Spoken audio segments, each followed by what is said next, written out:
parking. Can't go outside. I travel a lot doing comedy, and one of the worst things that I've experienced is parking. Parking is becoming an issue. Am I the only one? I gotta see a couple head nods. Anybody been to Asheville lately? Anybody tried to park in Asheville lately? That's some bullshit. Hell yeah, somebody told me last weekend, like, you know those lots back there, they're free after 6. So I go and I ask one of the parking attendants, like, you know, is this true? And he looked me dead in my face super earnestly. He goes, baby girl, ain't nothing in this life free.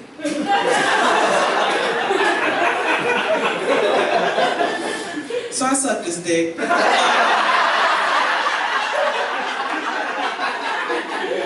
Bitch, free parking is free parking, okay? Oh, okay, I got a question for y'all, and I want y'all to answer me honestly, okay? If you cook a fantastic meal one time, does that make you a chef? If you smoke crack one time, will that make you a crackhead? Okay, what if you decide to use crack as a weight loss mechanism? If you're using it specifically for that, because y'all, I have hit a plateau, right? And I just figured, like, when's the last time you seen a fat crackhead? Right? Never, okay? So I figured, like, I could do crack for a couple of months, get down to my goal weight, be a bad bitch, right? But the thing is, I need a better friend group. Because these bitches I got surrounding me are way too affirming. I swear to God, they'll probably be like, when it's time for the intervention to happen, they were like, well, it's her body, her choice. Now I'm out here sucking dick behind a terrarium and shit. The fuck? I do it for free anyway, so. If you are in your late 30s, early 40s, make some noise as a woman. Or a vagina-holding person. You know, we come in all forms now, okay? Now, but make some noise. If you're in your late 30s, early 40s, and you film presenting, yeah, woo, okay. Well, make some noise if you fall in that same demographic and your coochie stay wet. Just me? It's okay.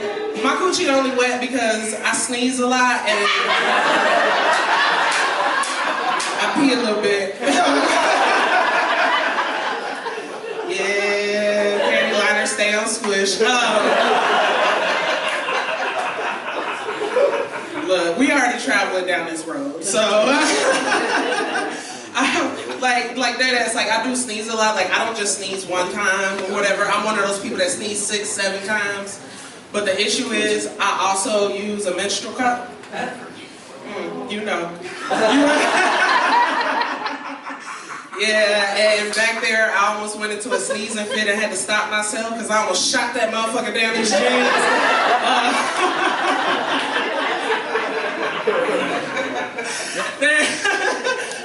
Y'all walk back there and just see a fucking red jellyfish on the floor. Like, oh. Okay, I'm sorry.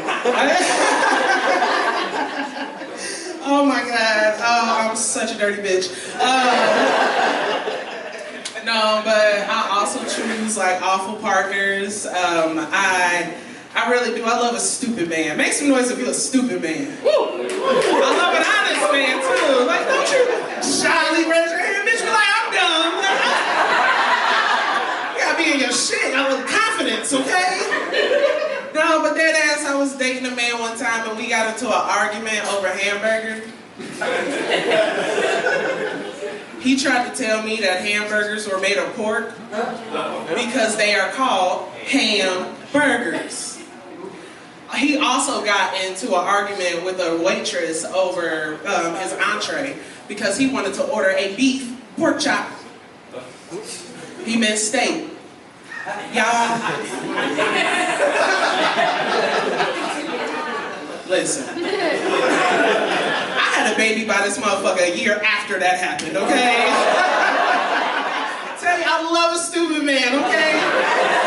God. But the worst fight that we ever got into was when I was pregnant with our son.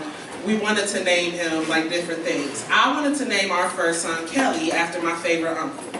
Now, why was this grown-ass man named Kelly? I have no idea. I just know that my Uncle Kelly was the only safe space that I knew growing up in Cincinnati, right? So I wanted my son to embody that. But my ex wanted to name our son some bullshit that he had picked out with a bitch from high school. Because he's stupid. So, we take this dilemma to his mother, and immediately she gets upset at me and she goes, Kelly, why would you name my grandson Kelly? That's a girl's name. Which is a valid critique coming from anybody except for a bitch named Lamar.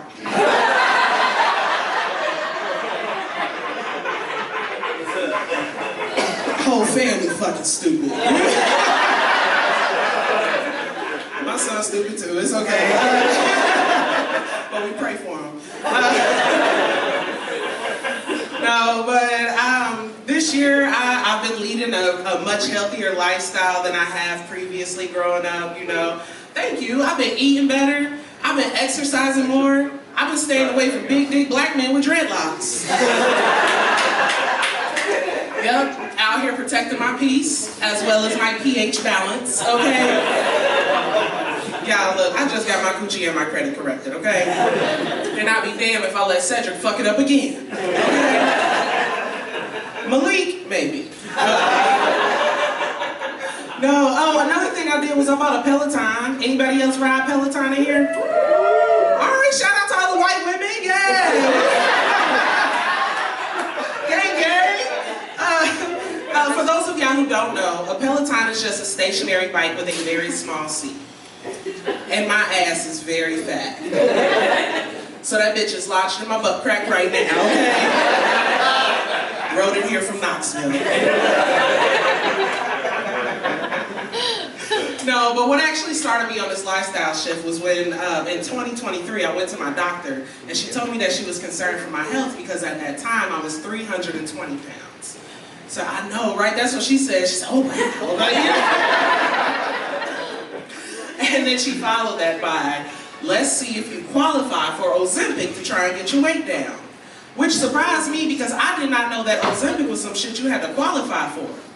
I literally thought that you got that off a TikTok shop, okay?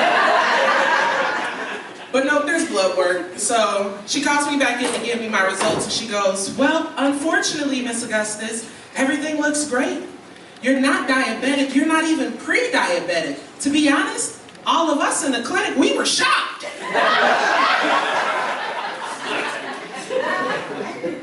So I punched that bitch in the throat, okay? What the fuck you mean, unfortunately, and shocked? And who the fuck is we? Okay? What in the HIPAA violation is going on in this goddamn clinic? So, it was shortly after that that I decided to make this lifestyle shift, and it had absolutely nothing to do with the restraining order that bitch put out against me, okay?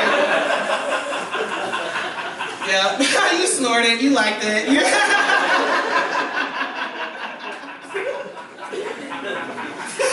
No, but now that I've been like trying to lead a healthier lifestyle, I have uncovered some hard truths about myself that I had to admit.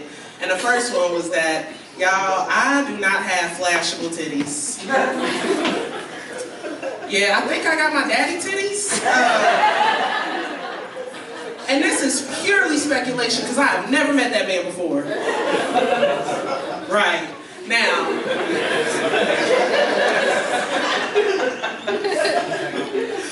Y'all, I don't think y'all understand. My titties is longer than the last 10 minutes of work, okay?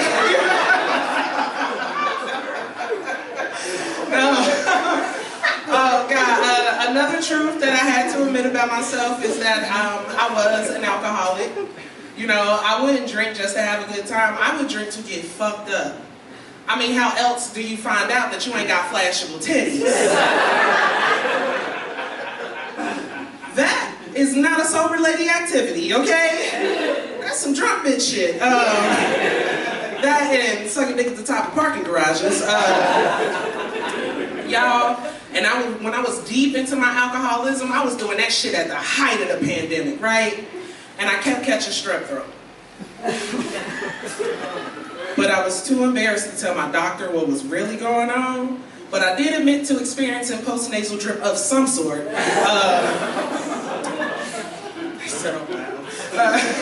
But now that I'm sober, well, I am Cali sober, okay? Because weed is my ministry and it is how I fellowship. If I got weed, everybody in this terrarium got weed, okay? Just like HPV. Hell yeah. And if you ain't laughing, you ain't been tested.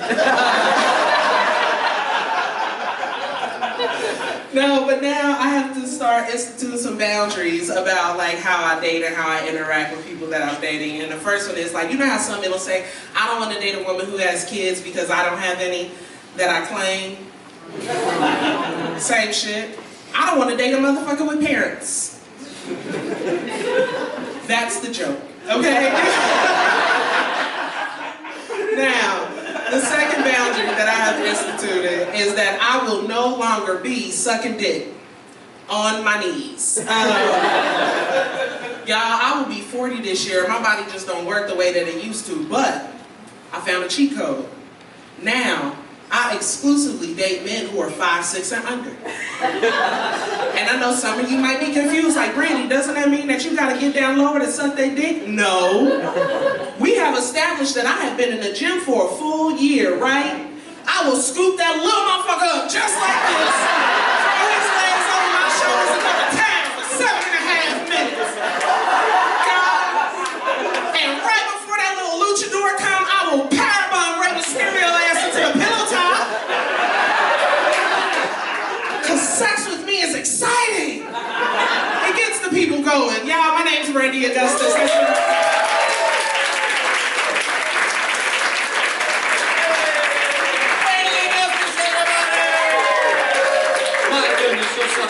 You guys ready to keep this show rolling? Up next, we have another great comedian coming out of Nashville, one of my best friends in the whole world. He's the funniest guy I know. Everybody put your hands together for Hunter Boren! Oh my goodness, how are we doing, everybody?